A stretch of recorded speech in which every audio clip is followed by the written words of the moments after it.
Hi, Luis. Welcome in our AMA show. I would like to welcome everyone. This is another Block Talk show with the IDOs and Luis with us from the IDOs team. And we'll be starting our AMA in a minute, and we'll be asking and more details about the IDOs and the journey of the Luis and how he has started their journey. We will learn more about the fractals and the IDOs and their ecosystem as well, and how they are working and how they are helping the communities in this space. So I would like to welcome IDOS team and the Luis in our AMA show. Welcome, Luis, in our show. Hi, Ahmed. Thank you for having me here. Thanks for joining us. And we'll be starting some basic questions. Like, I would like to know about your journey, how you have started your journey in this space, and when was the first time you have entered this space and joined the IDOs. Yes, yeah, thank you for that. So, my background is in business. So, I studied finance, economics, marketing. Um, and what I did, as many people that study such things, is I started my career on the more corporate side. So, I worked in management consulting for 5 years. And then I also followed the normal path, which is jumping into venture capital afterwards. However, this was not a regular venture capital. I moved into venture capital that was mostly focused on Web3. I knew about Web3 before, so I've been around for a while. I had a small Bitcoin farm around 2017, but my involvement was mostly with trading until 2021 started, and we had DeFi and we had NFTs and we had actual consumer use cases, which excited me to basically come back into the space. I joined Fractal ID around a year ago now. I joined Fractal ID because I had a very strong conviction that identity is what makes Web3 get into the real world and onboard the next billion users. And for that reason as well, at Fractal ID, we decided to foster the growth of the idOS, the identity operating system, which is a decentralized storage and access protocol that we built together with our friends from Gnosis, from Aleph Zero, from Near, to basically build the identity layer of Web3. Thanks for explaining it very wise. And yeah, we have seen like you have also worked in a VC as a VC, and you have joined the IDEOS team. So can you please give us more details about the IDEOS, like more insights about the IDEOS, how the IDEOS is working, and how you guys are working on the digital identity? Because like we have lots of the community, with lots of the people who are coming from Web 2 to Web 3. So it will be like much more interesting for them, like the difference between the digital identity and the decentralized identity. So can you please explain something about that? It will be really good for the community side. Of course, yeah. Thank you for that question. So, I mean, there's a lot of hype and a lot of people talking about digital and decentralized identity. Maybe just to stop for a second, why is this very important? So, why do we need identity to be digital? Now, when you are in the physical world, you have your passport. This is issued by your government, and then you have that in your pocket or in your bag or wherever it is. But you can share it with whoever you want, and whenever you share it, usually you're there as well. So people can check this document. They can make sure that this document has been issued by your government. They also then look at the picture of that you have in that document. They look at you, and then they look at some software that they have, and then they can verify that you, who is the person that's there, it's who they say they are, or what the document says that they are. Um, this is something that worked for many years, but with the internet coming up, there's a lot of business that can be moved online. So it means that you don't need to be physically on one specific location. But for a lot of those elements, you actually need to know who's the person in front of you. This is much more challenging on the internet because now you don't have a document per se. Sure, the user can share something with you, but how do you make sure that that is real? That is not something that they have created for themselves, and at the same time, the user is not in front of you either. So you cannot validate that that document belongs to that user. So what happened on the internet for the last years, and this is until now, basically, is that companies, and these companies could be Google, but also could be some identity verification providers, they kind of own your identity. and they would verify you, but then you would have to go to them every time that you wanted to share those documents with a third party, let's say to open an online bank account. This changes now, and it has been changing for a bit. But the point of the centralized identity is that you can actually own your own data. It means that you can get documents, in this case called verifiable credentials, that are issued to you. You can hold these yourself, and you can be the only one that shares these with third parties, which basically mimics what we have in the real world today, but also in the digital world. This can unlock millions, billions of business that today they are just not possible, but that they will be the moment that this becomes a reality. Sorry, I don't know if I made a very long explanation. I think you asked me another question. Can you please repeat it? I was asking like how idOS is working for bridging the gap of the pupils like to uh, coming to the decentralized identity. And I already asked about the digital identity and and the decentralized identity, and why people need a decentralized identity. That was my question. Yes. So I think why people need the centralized identity, I already explained. It's Yeah. just for you to have the ability to manage your own documents, to own them. Yeah. These have certain benefits. So sure, you own your data. That's very valuable. You can share with whoever you want. You make sure that nobody is taking advantage of that or sharing it with people that you don't want them to have that information. It also has other benefits. So it has the benefit of reusability. That's very good for you because I don't know if you have been working with exchanges or launchpads or other applications that require verification like KYC. It is not fun to do KYC. I don't like it myself, and certainly nobody does. With reusability, what you can enable is now you just verify once, you hold this credential that says that you're verified, and then you can share it with as many applications as you want. So it's a much better experience. At the same time, as companies don't need to verify you every time, they can just ask you to share your credential again. That's also much lower acquisition cost that they have.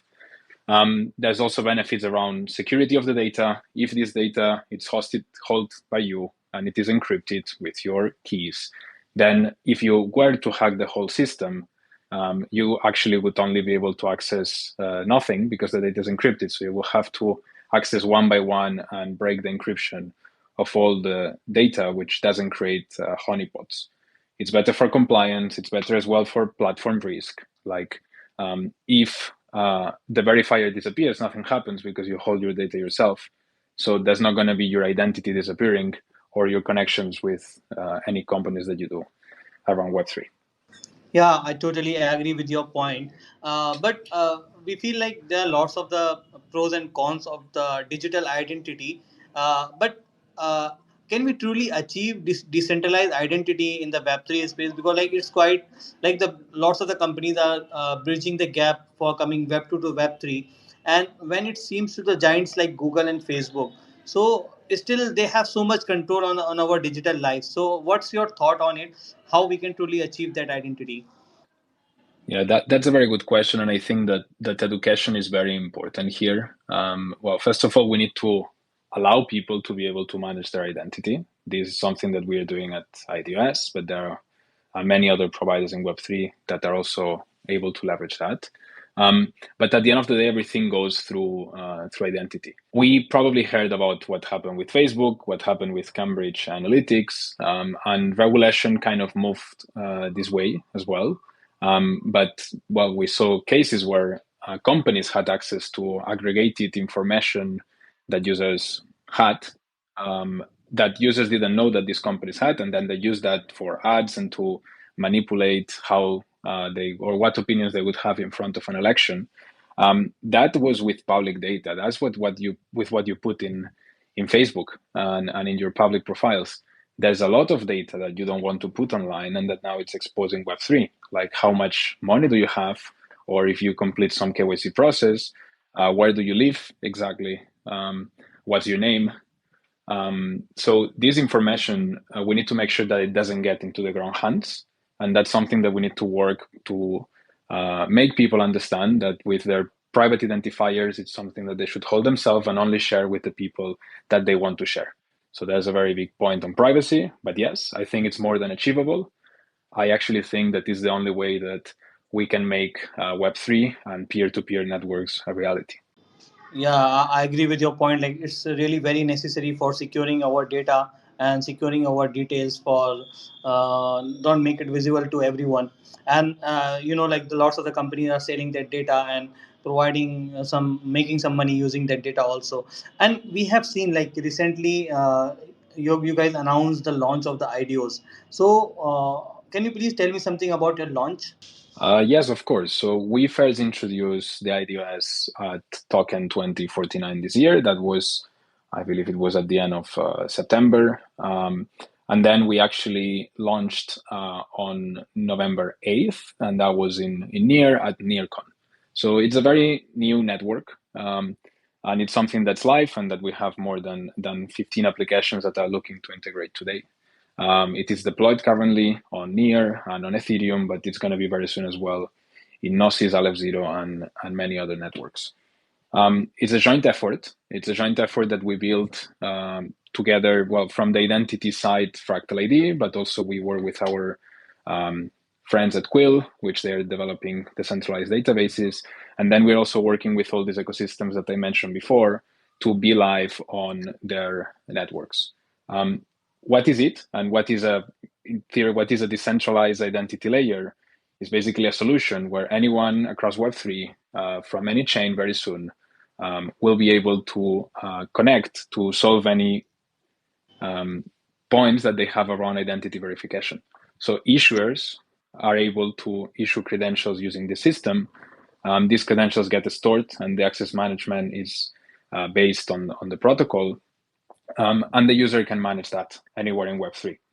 So you have a solution that englobes all the different blockchains and that can make identity and compliance much easier for everyone in Web3. Perfect. And my another question is like I have lots of the peoples in my AMA who are working on their dApps and building some Web3 projects. So may I know the process of implementing the IDOs in their dApps? What is the typical process you guys follow for integrating the IDOs in their dApps? Yes, so the idOS can be integrated in a permissionless way. That means that you can download and install an SDK that we have developed, and then you can put that into your application. That will allow you to ask anyone that is coming to your dApp and connecting a wallet like they do today to be able to share with you a credential, some sort of verification or data that they have in their IDS profile. Then they can make a signature with their regular wallet, and then they can provide access to that data. This is something that anyone can do. That right now it's free and it's open. You just need to go through our documentation. We can share a link afterwards, and anyone can integrate. Got it, got it. And I would like to know more something about your partnerships. Like we have seen, you are building IDOs with some significant players on the partner list, such as Near you have, Gnosis you have, and lots of other partners you have. So, what do you like to advise to the community founders and the companies who are looking for such type of partnerships? What is the most effective advice for establishing strategic partnerships where nobody is trying to hook into the step like? Mm-hmm. Well, I think that the key for successful partnerships is not to do partnerships for the sake of partnerships. So the 5 companies that are now building the AWS, we got together because we already had on our own a very similar vision for a long time. And then we have known each other for quite some years with the founders of these blockchains or with the guys from Quill. So we decided to jump into this because we had the same vision. And luckily, Web3 allows you to build networks that work for everyone, and still you can capture value. I think that what is key is that we're building something for which there is a very critical need, which is having identity operating on a seamless way in Web3, and that it's the only way that Web3 is going to grow outside of the walls of Web3 today. So if we want DeFi to tackle into the real world, and we want stable coins, and we want real world assets, and we want people to have self-custody bank accounts or debit cards, the only way to do that is actually through identity verification, because it's what the financial system is asking us that we need to do. That's not going to go away because that's regulation, and it's like that in many companies, in many countries, sorry, and it's not going to change early. However, what we can ensure is that we make the process as transparent as possible, that we make sure that everyone has their data, that we make sure that the UX is as good as possible as well. So at least we can leverage the benefits of Web3 and building in Web3, which is much cheaper than building outside of it with non-composable systems, and then bring it outside. That's what the 5 partners saw, and that's why we're together building this. Got it, got it. So, I have another question. How do you distinguish IDOs with the other companies who are also working in this digital identity and the decentralized identity? So, how you guys distinguish IDOs from other your competitors? So it's important to understand when we talk about digital identity, and more specifically the centralized one, that there are different layers of identity verification. So there's the onboarding and the issuance of identifiers. That's something that Fractal ID does. That's what we did since 2017. And then there are several other companies that also focus on Web3, which focus on verifying people at different levels. It could be a full KYC, or it could be simply proving that you are a human being. Once you have these identifiers, the question is, where do you store them? So are they going to be stored with the user? Are they going to be in a centralized server? Are they going to be in a decentralized server? And here is where the idOS comes in. So what we built is this system that is a decentralized storage that essentially any identity verifier that can issue credentials can leverage. And then what we also build is the access management protocol that allows this data to be taken and be shared with applications. There's other solutions for this. So without mentioning names, but more mentioning solutions, we have seen what we call monolithic identity chains. So these are chains that do end-to-end identity solutions from the onboarding until the access management. But in many cases, you need to connect to those blockchains. We build the idOS to go to the blockchains rather than you having to connect to those. We also have solutions around soul-bound tokens or NFTs, where then these credentials get added into someone's wallet. The problem with that is that these credentials are in one wallet and in one blockchain. So again, you don't have interoperability, and also you don't, not even between wallets, but especially between chains. At the same time, usually these solutions have data inside the metadata of the NFT, which is public to anyone. So this is not great either. Third, for instance, we have also identity wallets, and identity wallets are great. The only problem with identity wallets is that in most cases, the data it's stored in the user's device. If the user loses the device or decides to delete the data in their device, then the access to the data cannot be guaranteed anymore. And in these cases, for some compliance use cases, that wouldn't work, because someone would be able to verify that they are someone, but then delete the data. And later on, if there's a regulator asking for a proof that this person is who they say they are, the company wouldn't be able to provide that proof. So that's why we build the idOS, which is a solution that it can be used actually by all these other solutions, because it's just a middle layer, and then anyone can leverage that. So we don't see ourselves as competing with others, rather making sure that the centralized identity becomes a reality, and hopefully many other companies also leverage part of the protocol. May I know what's your thought on the WorldCoin, and everybody knows about the WorldCoin. They also have raised around one 50 million, and the Series C, and founding by some big names like Sam, and they also claim they are also working a decentralized identity, and they are taking the retina of the eye for building the identity. So, what's your thought on the WorldCoin, and how, if we can compare IDOs versus WorldCoin, what's your thought on it? Yeah, thank you for the question. Every time that there's a chance to talk somewhere, WorldCoin comes up, but I think it's normal. I think WorldCoin, at its core, what they are trying to do, which is to create an identity system that goes beyond government. So just something to prove on the internet that you are a human. It's actually quite interesting idea. We have around 1/4 or 1/5 of the world population that actually don't have proper government IDs, which means that they're outside from a global economic/financial system. And this is a solution that could help bring these people in. So at its core, I think it's a very interesting idea.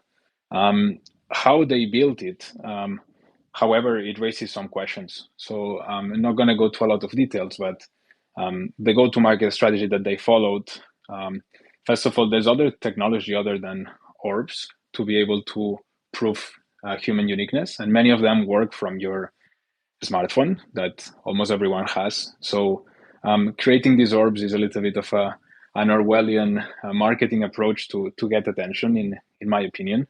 Then there's other things on going to countries that are developing countries and kind of give people money in exchange of their retina to create a unique identifier. There's some questions around as well, even though the data is encrypted and that they say that nothing can link to your eyeball anymore.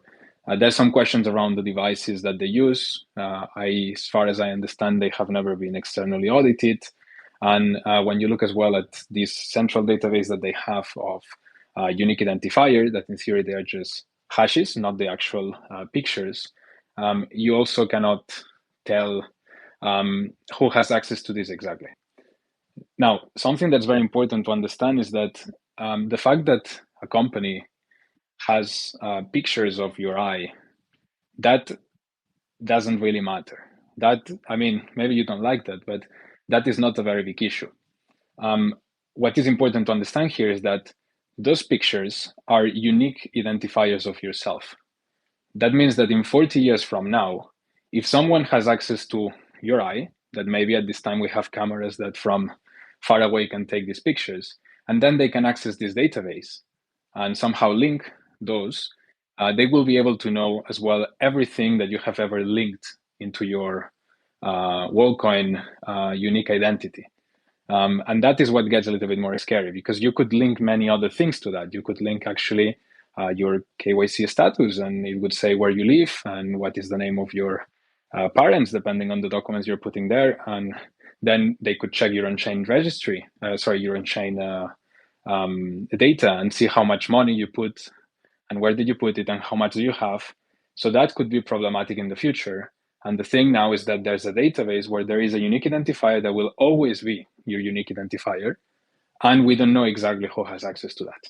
Got it. Yeah, the point you have mentioned is like very very thoughtful. Like, yeah, no, everyone can use it with the picture if there's no sense with the image of the retina. So yeah, like the explanation is like very nice, and I believe like it will also clear the lots of the doubts of the communities who are going to find out the world coin, and if they someone give the identity to the world coin. You have mentioned like you have announced the launch in the token 2049. I was also there at token 2049. So may I know like you also have a background as a marketing consultant, and you also have spent a lot of the time in the marketing and the VC also. What's your thought in the events? Like lots of the companies are going to hope up in the events, and we have seen that recently one of the big them, the token 2049. So how these events are effective for the companies, for their launch announcement, for their you can say for make some footprints in the market. So what's your thought in these blockchain events happening around the globe? Good question. So I think Web3 events and Web3 as an industry, even though I don't like to call it an industry itself, I just think it's somehow a layer on top of all the industries. But for the people that are in Web3, everything that we build and all the major companies, because as well a lot of the development happened after 2020, is remote first. Like in our company now, we're around 25 people, and I think we're across 15 different countries. And I'm sure that this is similar for many other companies that are building Web3. This is something that is unique. This is something that allows us to have a very diverse group of people that are spread around the world. It also allows you to grow faster and actually leverage many of the decentralized technologies that you have in Web3. However, that doesn't replace meeting in person. And for some topics, usually makes sense to actually meet together with your colleagues to discuss in the same room. The way that we do this is we meet in conferences. And the way that we built the best connections that we have today, we did this in conferences and we organized side events. We had now, for instance, a side event in DevConnect, where we had more than 350 people joining.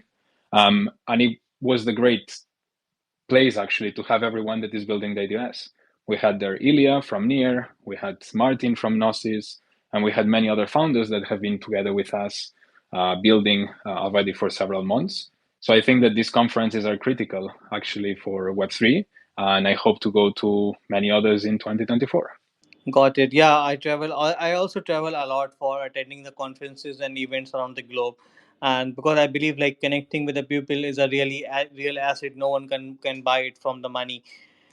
So I believe like I have asked lots of the question. I have few questions left from my side. So my another question is also from the decentralized identity and the users onboarding. So may I know what are the challenges the companies are facing, like the IDOs and the other decentralized companies, for onboarding users from Web 2 to Web 3, like the pupils who are not familiar to the cryptos, they are not a non crypto natives. So how the IDOs is planned to make decentralized identity to accessible to everyone, and how you are filling the gap, and how you are engaging the pupils to come to your platform, and how you are working to bridge this gap. Mm-hmm. So our role per se at idOS is not to onboard users. We work on a B2B to C model, if you want to call it. So what do we do is for dApps, which is the layer that is touching really the users, to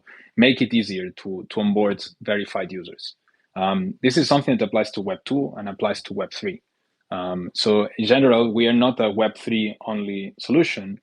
We are an identity, a decentralized identity solution that leverage Web3 technology, this means blockchain, cryptography, to make decentralized identity management a reality across the internet as a whole. That is the first thing. The second thing is we definitely need to build real use cases. And by real, I mean real world use cases. 2021, 2022 were years where a lot of people came into Web3. But most of the people that came into Web3, they came actually attracted by the financial reward that it could come from trading, whether it's on DeFi or NFTs. And I think that that's good because people get to play with these new technologies and with this peer-to-peer way to transact assets and currencies. And it's very interesting. However, these are not the use cases that are going to change the world.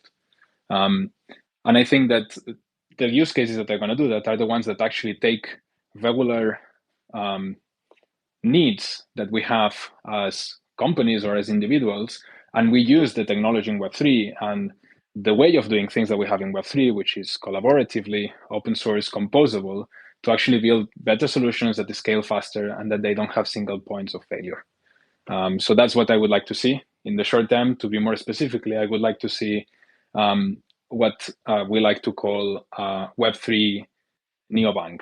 So a solution which would be similar to the neobanks that you have these days, but instead of using one stack of centralized infrastructure, they use a composable stack of multiple decentralized applications that we have in Web3. This would be much cheaper to build. It would also be much faster to develop, much more scalable. And I think that we can make this a reality within the next few months. And I think that identity also plays a key role here. All right, yeah, it's very well explained. So like my last question is like then I will end up this AMA, and my last question, like what about the future plans of the IDOs, what we can see in the upcoming months from the IDOs, and what about your like upcoming events or anything like you want to announce for the communities and for the companies who are looking to onboard some decentralized identity solutions? So we have been building now for, I would say, close to 1 year, the idOS. We went live like less than a month ago. And what we want to make sure now is that we improve the experience of what we're building and that we actually are part in a bigger way of the ecosystems that we are already part of. So this means Near, Gnosis, and Aleph Zero first. We want to build great use cases in this, and that's going to take some months from now to make sure that we have a product that is the best that we can build, and that we can attract builders that also leverage the infrastructure and can also build a better solution. So that's the next step. Once it's great, we will think of growing into other ecosystems and making sure that we get everywhere. Events wise, it has been a very, very busy year. I was actually counting. I have been to 11 events, but it seems that the next ones are going to happen in February, March 2024. So we're going to be in those. I think it's time to build again for a bit to make sure that we provide the best service possible. And probably we're going to be rocking again in just few months from now. If anyone is interested in knowing more, we actually have another Twitter Spaces today. It's in 2 hours and a half from now, and Ilya from Near, the founder from Near, is also going to be joining us. So if you want to know more about what we're building with Near specifically, please feel free to drop by. Sure, we will be very interesting in the upcoming plans, like the things we have mentioned. So it's really nice to have conversation with you, and I really enjoyed a lot while discussing about the decentralized identities compared to the digital identity, and we learned a lot of the things from your side and your views and your thoughts on the different parts as well. So I really enjoyed a lot to having and very had a fascinating discussions with you, and I hope I will definitely have you back again in our AMA also. And till then, like, I have a very good hope for the ideas, and yeah, but thank you so much for having us. Thanks for your time. I really enjoyed. Thanks, Ahmad. Thank you very much, and also Blockopedia for inviting me. Very happy to be here. Thank you so much. Thank you, Lewis. Thank you so much for your time.